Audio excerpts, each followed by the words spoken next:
ABC 10 News at 11 starts now.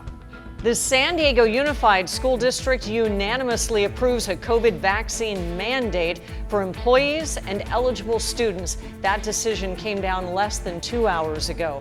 Thank you for joining us. I'm Kimberly Hunt. And I'm Steve Atkinson. We are getting a lot of reaction to tonight's vote. Our ABC 10 News reporter Ryan Hill joins us from in front of the district's headquarters with the impact of tonight's decision. Ryan. The school board heard from plenty of people for and against this vaccine mandate plan. Eventually, the district voting unanimously to have it on the books. But those who are pushing in the lead of the fight against this are saying that their fight isn't over. Despite the clamoring from hundreds of people, the San Diego Unified School District's board is moving forward with a vaccine mandate. Tonight, we're making a statement that we believe in the science, we believe in the process, and that we are serious about this, that we want to protect children. And this is a first step. You know, I think it could not be more clear that this is the right move. The board will require all eligible students 16 and older to get vaccinated and all district employees to do the same. Students who don't meet the requirement by the December 20th deadline will have to do independent study. The district may take disciplinary action on employees who don't follow the new rule. A move that doesn't come as a surprise for those who fought against the mandate. This has not felt like a discussion with San Diego Unified.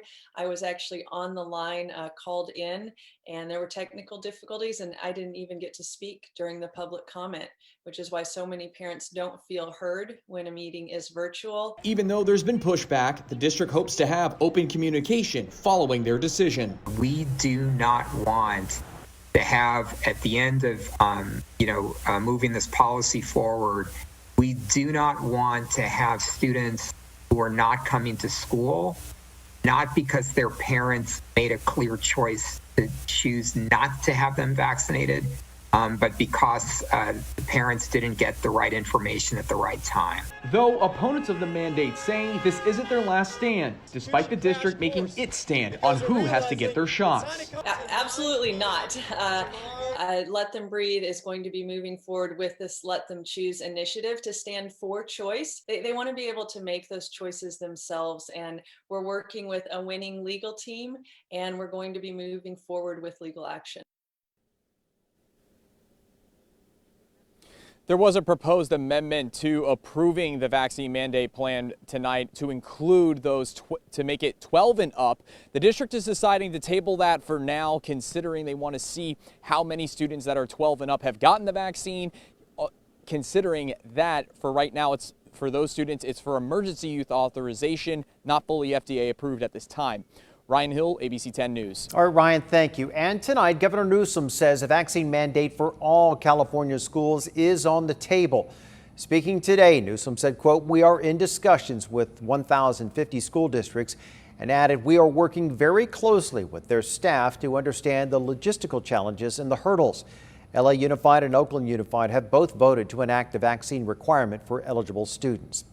A coronavirus vaccine could be available to younger children very soon as well. Pfizer handed out initial data from trials to the FDA today. The request for emergency use authorization will come next. With time to review, the shots could be ready to go for children ages 5 to 11 by Halloween. About 28 million children ages 5 to 11 would be eligible for the vaccine in the U.S., far more than the 17 million ages 12 to 15 who became eligible in May. New at 11, San Diego officials are giving city workers an extra month to comply with the new vaccine mandate. In late August, San Diego became the first government agency in the region to mandate vaccine for its workers. That deadline was set for November 2nd. Now it's been pushed to December 1st. The move allows labor negotiations to continue over whether unvaccinated workers will be fired, suspended, or face some other fate. And now to the latest numbers in San Diego County. 611 new infections reported tonight. The county reported no new deaths from the virus. And now to a developing story in Chollas Creek. A man shot by San Diego police is hospitalized tonight. The man reportedly shot at officers first during a chase. No officers were hit. Our ABC 10 News reporter Laura Acevedo joins us live from the scene with the very latest information. Laura. And we know that man was undergoing surgery tonight. Now, a police captain here on scene says this all started when officers tried to pull the driver of a motorcycle over. They say he failed to stop and then turned the gun on the officers. It was just before 6 Tuesday evening when San Diego police say a pair of officers tried to pull the driver of this motorcycle over. According to police, the motorcyclist failed to stop, ditched his motorcycle, and took off on foot near Rex and Shiloh in Choyas Creek. At one point, they say he pulled out a gun and fired at the officers. One officer returned fire. Guillermo Cruz says he saw the entire thing. He says he saw a man running with two officers behind him. He says the man was taking gloves off and then he turned towards the officers. Cruz says he saw the man point his gun and shoot at the cops. He says the officer closest to the man ducked for cover and the one following behind shot back.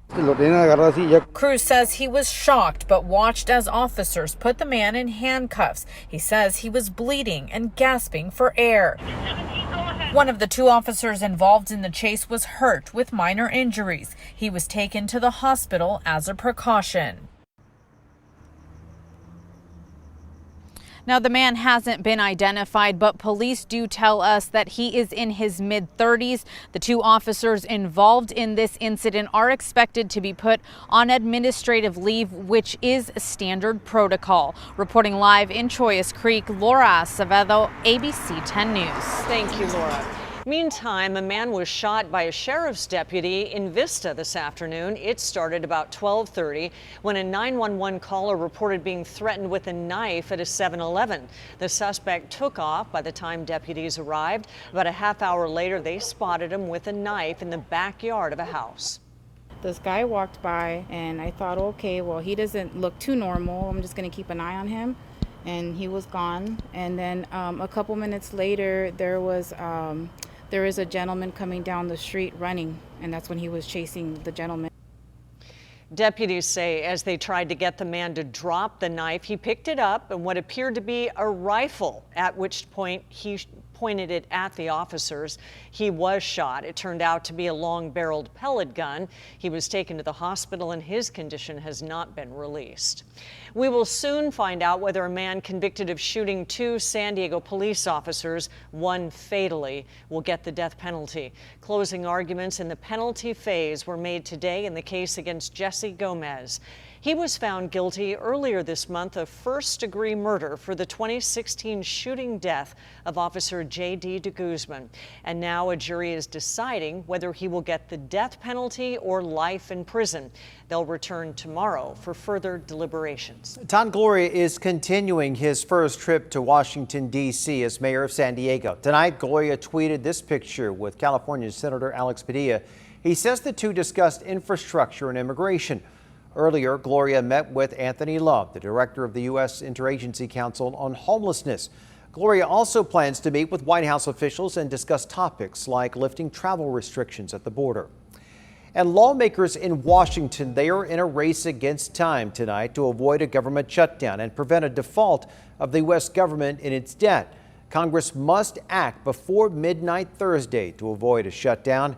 And today, Treasury Secretary Janet Yellen said if the U.S. runs out of money to pay its bills, the impact would likely be catastrophic, tanking markets and the economy. President Biden canceled a planned trip to Chicago tomorrow to focus on budget talks. America's top military commanders testified publicly for the first time since the U.S. withdrawal from Afghanistan. During a contentious hearing on Capitol Hill today, the nation's top generals seemed to contradict claims President Biden made back in August. At the time, the president said his military advisors did not warn him to keep troops in Afghanistan. During today's hearing, the generals didn't give details about their advice to the president directly, but did offer this. I recommended that we maintain 2,500 troops in Afghanistan. General Milley, I assume you agree with that in terms of the recommendation of 2,500? I do agree with that. White House Press Secretary Jen Psaki defended the president after that hearing, saying that he was given a range of advice and remaining in Afghanistan could have caused further troop increase.